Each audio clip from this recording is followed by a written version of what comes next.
Bom dia, nono ano. Vamos às atividades da semana 4 de Geografia. Para a atividade 1, pediu para vocês analisarem este mapa mundi. Então vamos lá. Na pergunta A, circule no mapa o continente europeu. Bom, se vocês vão entregar somente a resposta, não tem como vocês circularem no mapa, porque não precisa pôr o mapa na folha de respostas. O que nós vamos fazer? Vocês irão localizar aqui nesse mapa o continente europeu, a setinha, tá vendo? Continente europeu. Escolham uma cor que vocês usariam para colorir o continente europeu, a cor que vocês quiserem. O que vocês vão colocar aqui na letra A para mim como resposta? Um círculo com a cor que vocês escolheram para colorir a Europa no mapa. Pode ser um azul, pode ser vermelho, a cor que vocês tiverem aí. Então desenhe um círculo com esse lápis de cor e escreva na frente continente europeu. Está pronto a pergunta A. Para a pergunta B,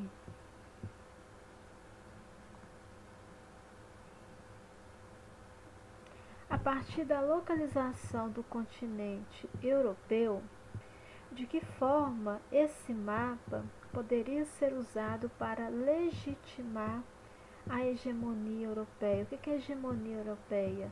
O poder do continente europeu, o poder das nações europeias. Então, de que forma essa localização do continente europeu pode legitimar a hegemonia europeia?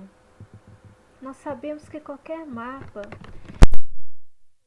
o modo como ele é desenhado, pode ser para destacar o poder, a opulência ou de um continente ou de um país. Então, esse mapa aí, ele pode ser utilizado para reconhecer a influência da Europa em relação a outros continentes. Por quê? Porque a Europa está em destaque em relação aos outros continentes.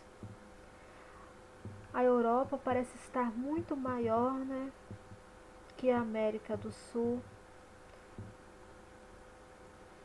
quando na verdade a Europa ele é o quê? Ele é um pequeno continente. Além, um outro fator também que pode legitimar essa hegemonia europeia nesse mapa é que a Europa está localizada no meio do mapa, o que favorece o sentimento de superioridade dos europeus. Para a pergunta C,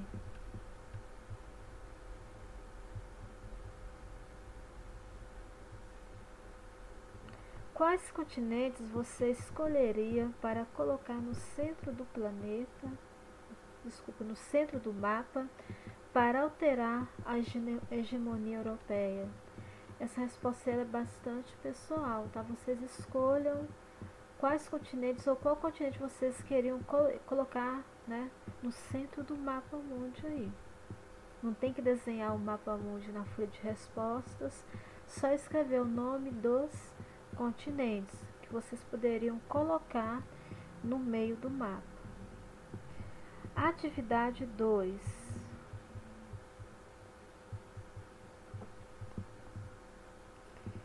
Atividade 2. De que maneira os momentos históricos vividos pela sociedade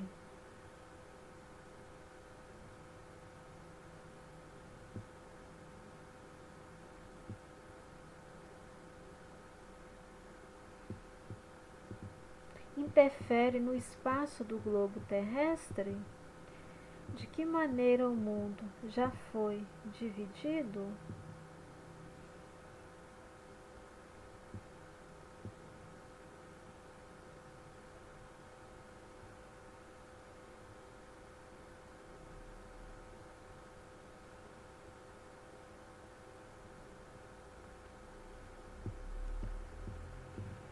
Então vamos lá. Como que nós podemos, né, interpretar essa pergunta aí? De que maneira os momentos históricos vividos pela sociedade interferem no espaço do globo terrestre? Nós podemos começar a resposta a partir de nós mesmos, né? De nós mesmos, de mim, de vocês. A partir do momento que a gente se conhece, já se entende por pessoa, por gente, nós ouvimos histórias dos nossos pais, dos nossos avós, dos nossos tios. Quando entramos para a escola, ouvimos histórias, principalmente, né, estudos da sociedade, né, de outras sociedades. E com o passar do tempo, nós podemos perceber o que é a modificação, né, no espaço geográfico. A modificação que ocorreu no bairro da Palha ao longo dos anos, à medida que vocês foram crescendo e percebendo essas modificações. A modificação, né, que vem ocorrendo no espaço da cidade de Diamantina. E essas modificações, elas não foram lentas, elas, né, foram muito rápidas. Então, essas modificações, elas são frutos de quê? De cada momento histórico pela qual, né, a sociedade brasileira e outras sociedades no mundo, né, passam. Então, de acordo com o momento histórico, as transformações, elas são muito radicais, né? E essas transformações, elas são chamadas de evolução. Então, ou seja, a sociedade humana, ela está sempre em evolução, né? Os sistemas produtivos estão sempre em evolução. Então, desde o início, quando surgiram as sociedades humanas, até os dias atuais, as mudanças foram muito radicais, né? A evolução dos meios técnicos totalmente radical quanto aos processos produtivos, tanto, né, na parte geográfica quanto na parte econômica, na parte social. E em busca desse desenvolvimento econômico, desse desenvolvimento social, em busca do poder político, sempre houve guerra entre os países, com o objetivo de quê? De dominação do território. Então, ou seja, a sociedade, ela foi sempre evoluindo de forma, né, como os momentos históricos necessitavam que fosse essa evolução das sociedades dos países. Observe a charge e responda as atividades 3 e 4. Colonialismo, né? O solado de uma bota. Indígenas, né, observando nessa grande bota, essa grande frase colonialismo, né?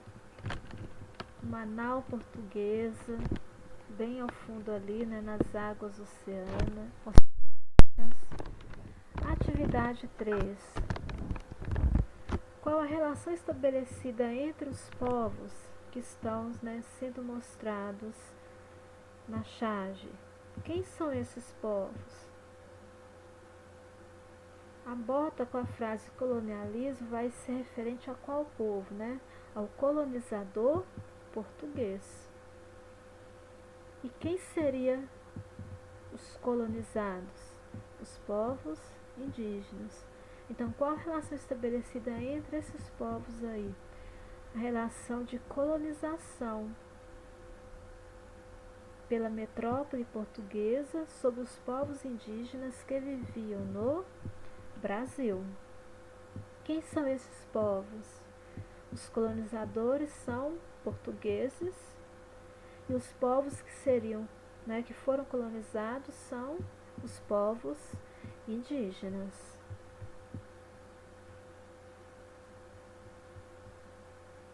Ainda a atividade 4 sobre a charge. Explique o contexto histórico, destacando na charge, bem como as relações sociais estabelecidas. Então, qual o contexto histórico em que houve essa colonização do Brasil no cenário mundial? Qual que foi o contexto histórico?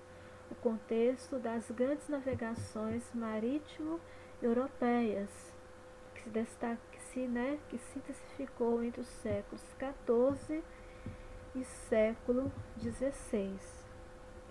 Qual o objetivo dessas navegações marítimo-europeias? Colonizar territórios e estabelecer relações comerciais e produtivas entre as metrópoles e suas colônias. Atividade 5.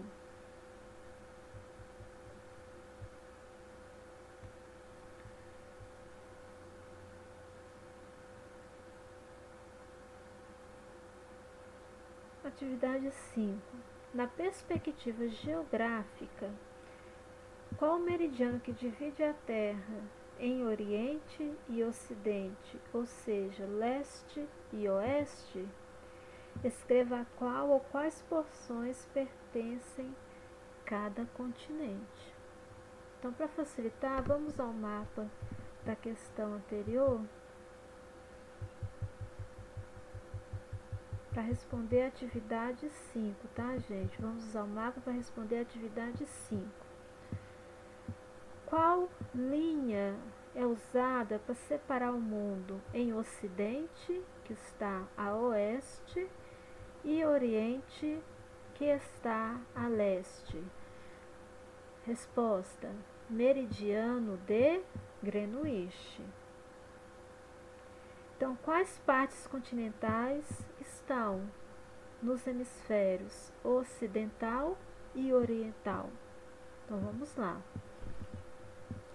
No hemisfério ocidental, a oeste do meridiano de Greenwich, nós temos todo o continente americano que está a ocidente.